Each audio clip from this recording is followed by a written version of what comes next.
지금 대한민국에서는 총성은 없지만 치열한 체제 전쟁이 전개되고 있습니다. 일종의 내전 상태입니다. 한쪽은 자유민주주의를 허물고 공산사회주의 체제로 변혁하려는 주사파 등 좌파 세력이고, 다른 한쪽은 대한민국의 자유민주주의를 수호하려는 우파 세력입니다. 이 체제 전쟁은 좌우파 간 사상전, 이념 전쟁으로 전개되고 있기 때문에 적과 아군의 식별도 어렵고 전선도 없는 전쟁입니다. 이러한 사상전은 직장 내 직원들 간, 친구들 간은 물론 가족들 간에도 자주 일어납니다. 우리는 이미 체제 전쟁을 심각하게 겪은 나라입니다.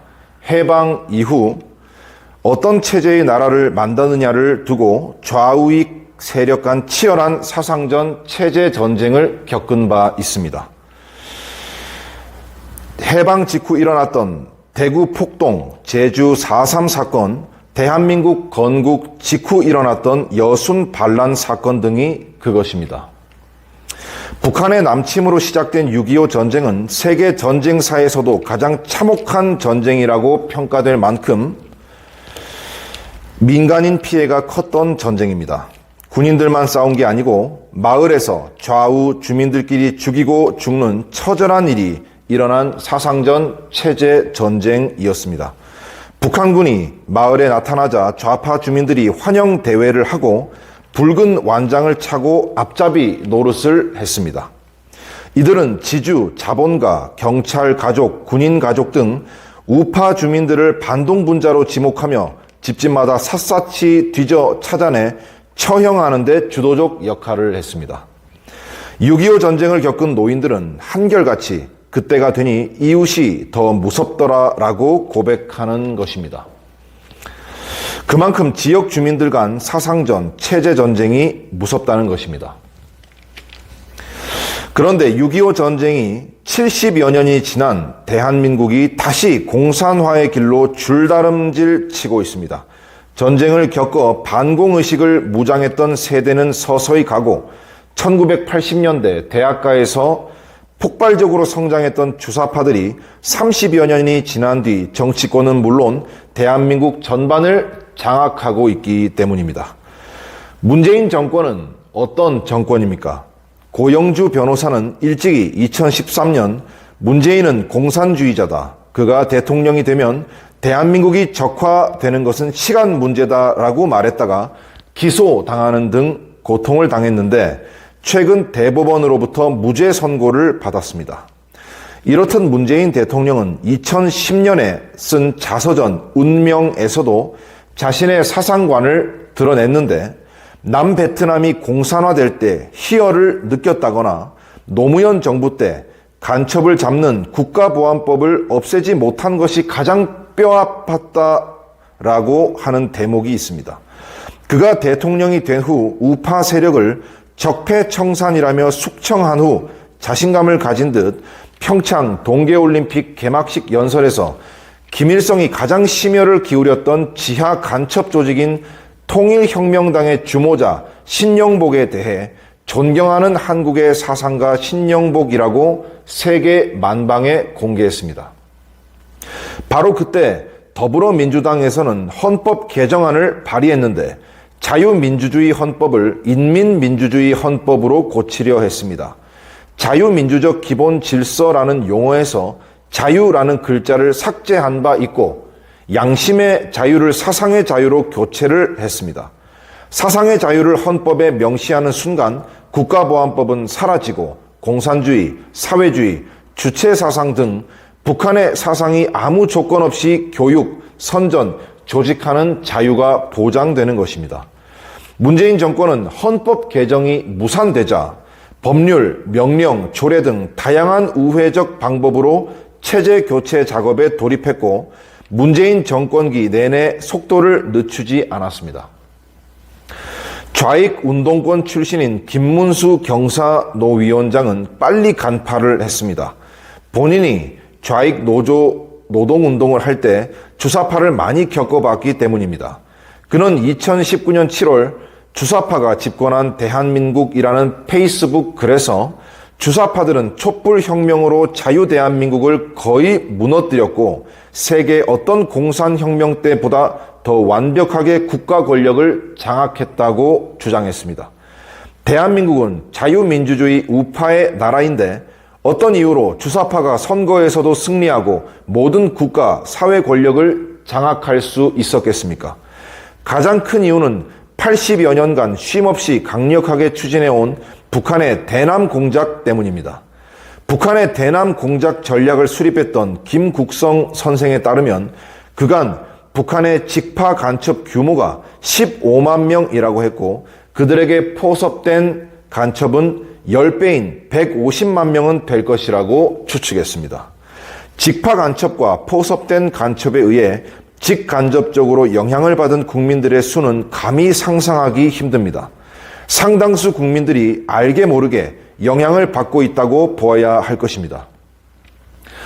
우리나라가 북한의 대남 공작의 소나기에 놀아나고 있다는 가장 확실한 증거는 이석기가 주도하는 경기 동부연합이 대한민국의 중심부를 장악한 현실입니다. 이석기의 경기 동부연합은 용인, 성남 지역을 거점으로 투쟁한 한총련 산하 지하 세력으로 주사파 중에 주사파여 북한을 가장 열렬히 추종한 종북 세력입니다. 이석기의 경기 동부연합은 북한의 공작으로 민주노동당에 들어가 2006년 민노당의 당권을 장악했고 2011년 통진당으로 확장 개편했습니다.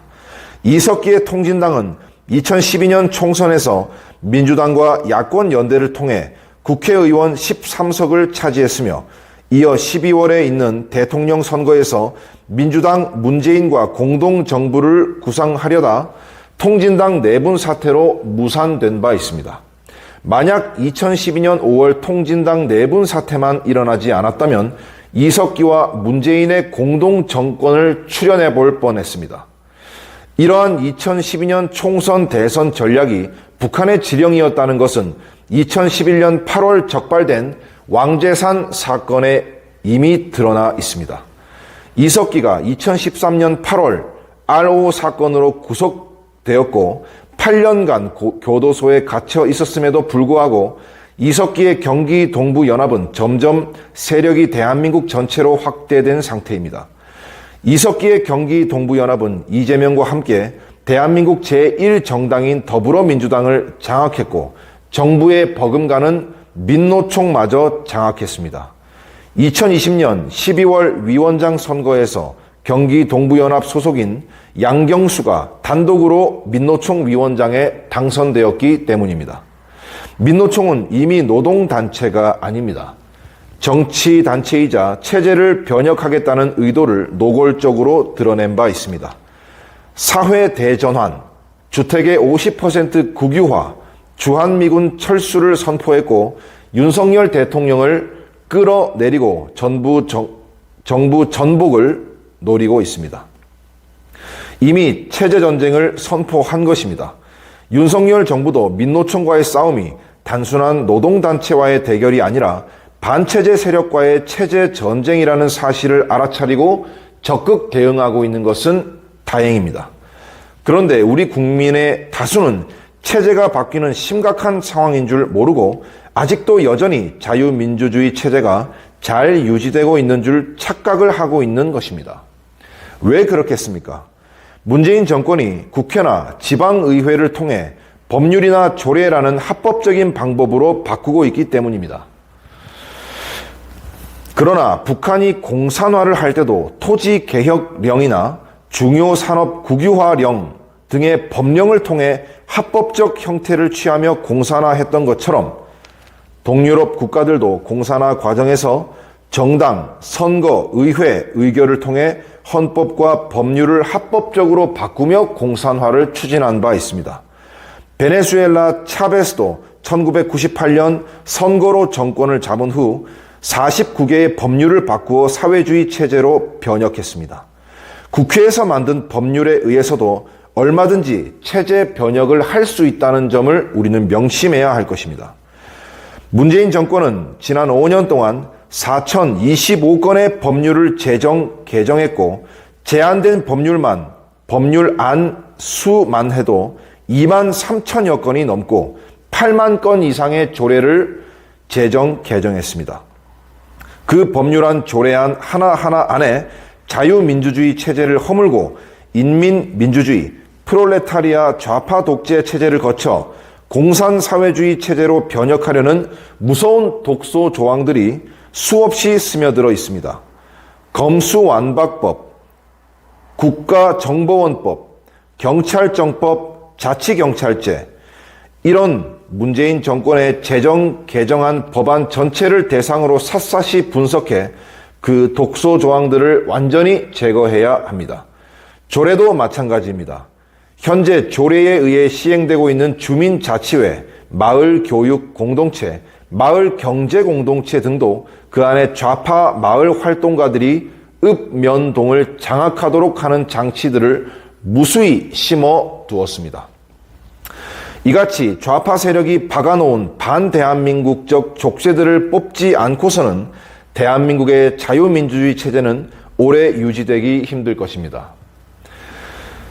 전복된 대한민국을 다시 회복하기 위해서는 단순한 개혁으로는 불가능하고 혁명적 조치가 있어야 하는 것입니다.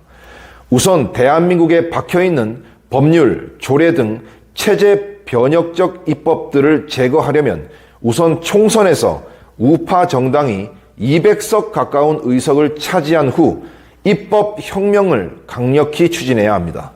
그래야 잘못된 사회주의 악법들을 제거하고 대한민국을 정상화시킬 수 있습니다. 우파 정당이 200여 석을 차지하려면 우선 국민, 유권자의 다수가 이 문제의 심각성을 깨달아야 합니다. 그래서 자유마을 운동이 필요한 것입니다. 그러면 어떻게 주민들을 깨우칠 수 있겠습니까?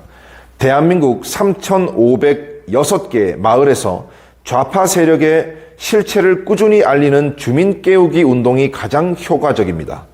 대한민국 국민들 속에는 6.25 전쟁의 결과로 각인된 반공기저 정서가 깊이 내재되어 있습니다. 공산주의는 안 된다는 사상적 각성이 노인 세대에 깊이 각인되어 있습니다. 젊은 세대들도 자유민주주의를 좋아하고 북한과 같은 공산사회주의 체제를 싫어합니다. 그럼에도 불구하고 좌파 세력이 모든 분야에서 우세를 점한 것은 일반 국민들이 진보 세력, 민주 세력, 평화 세력 등으로 포장한 반체제 세력의 실체를 잘 모르고 있기 때문입니다. 그들의 정치적 속임수에 속아서 그렇습니다. 그래서 주민 깨우기 운동이 필요한 것입니다. 자유마을 운동을 통해 대한민국은 체제 전쟁 중이다. 다시 마을로 가는 체제 전쟁 등의 소책자 교육 자료를 배포함은 물론 주민 깨우기 운동을 적극적으로 전개해 나가야 합니다. 주민들에게 알려야 할 사항은 두 가지입니다. 하나는 현재 대한민국은 심각한 체제 전쟁 상황임을 알려 위기의식을 갖도록 하는 것입니다.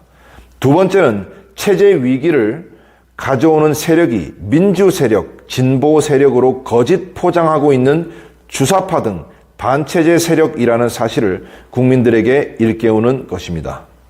이를 통해 좌파 세력의 양의 탈을 벗기고 늑대의 본질을 드러나도록 해야 합니다.